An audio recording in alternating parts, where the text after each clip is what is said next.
গোৰেশ্বৰ ৰাইজ জিন্দাবাদ জিন্দাবাদ জিন্দাবাদ পবিত্ৰ কুমাৰ বড়ো জিন্দাবাদ জিন্দাবাদ জিন্দাবাদ প্ৰমোদ বড়ো জিন্দাবাদ জিন্দাবাদ জিন্দাবাদ গুৰমুবালাহাটী প্ৰাইমাৰীত 41টা চুবুৰী আছে।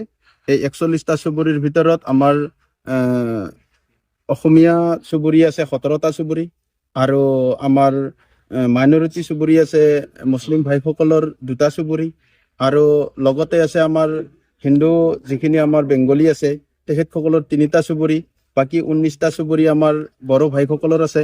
সেয়েহে তেখেতসকলৰ মাজতে আমাৰ 10টা বুথ কমিটি, এই 10টা বুথ কমিটিৰ যি সভাপতি ছেক্ৰেটাৰীৰ দাবী যে আমি ঘৰ ঘৰ চলো অভিযান চলাব লাগে, প্ৰতিটো ঘৰত চুই যাব লাগে, এই আমি গুৰমুবালাহাটী প্ৰাইমাৰীৰ সভাপতি হওক বা সম্পাদকে হওক কোনো বহি থাকিব নোৱাৰিলো।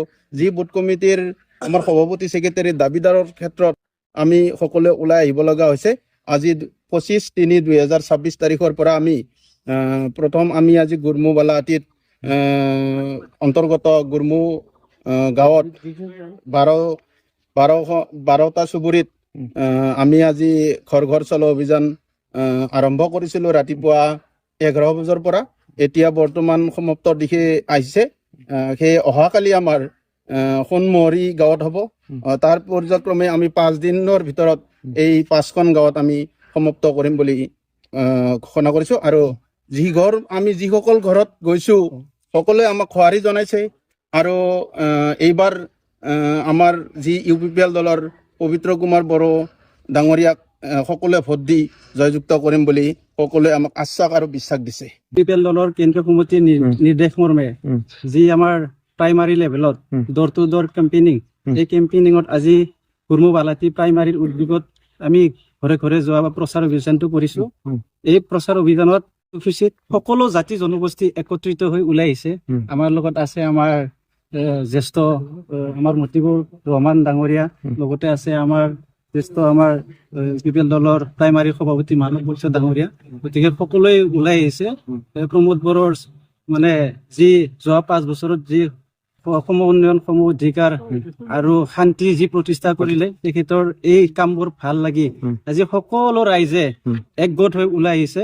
কাৰণ যিহেতু আমি পূৰ্বত ৰঙিয়া বিধানসভা সমষ্টিত আছিলো, এই হিচাপে আমি সমষ্টিত পুনৰ নিৰ্ধাৰণ হোৱাৰ পিছত আমি 3 বছৰমান হ'ল প্ৰায় আমি অভিভাৱক বিহীন হৈ পৰিছিলো গোৰেশ্বৰ সমষ্টিবাসী ৰাইজে। এই হিচাপে যিহেতু আমাৰ এইবাৰ যি বিধানসভা হ'বলগীয়া আমাৰ 44 নং বিধানসভা সমষ্টিত যিহেতু NDAৰ প্ৰাৰ্থী প্ৰক্ষেপিত মোৰ শ্ৰদ্ধাৰ ভিক্টৰ কুমাৰ দাস, তেখেতে যিহেতু আমাৰ এই সমষ্টিৰ স্থায়ী বাসিন্দা নহয়, গতিকে তেখেতে নিজৰ ভোটটোৱে আমাৰ এই সমষ্টিত প্ৰদান কৰিব নোৱাৰে।